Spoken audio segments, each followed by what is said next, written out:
नमस्कार शेतकरी बंधूंनो, उद्या 27 आणि 28 डिसेंबरला राज्यातील अनेक जिल्ह्यात वादळी वाऱ्यासह पाऊस तर काही ठिकाणी गारपिटीची शक्यता हवामान खात्याने वर्तवलेली आहे।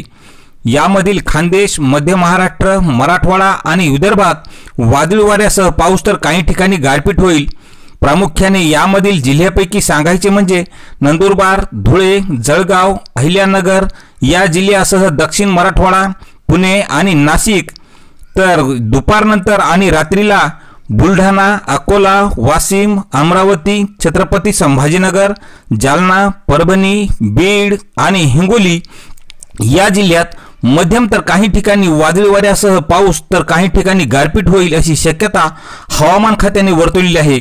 तर उर्वरित जिल्ह्यात काही भागामध्ये हलका पाऊस राहील अशी शक्यता वर्तवण्यात आली असून शेतकरी बांधवांनी आपल्या पाळीव प्राण्याची काळजी घ्यावी, तसेच विजापासून बचाव करण्यासाठी पूर्वनियोजन करावे आणि राज्यात 30 डिसेंबर पासून पुन्हा एकदा थंडीला सुरुवात होईल अशी माहिती आज भारतीय हवामान खात्याने वर्तवलेली आहे।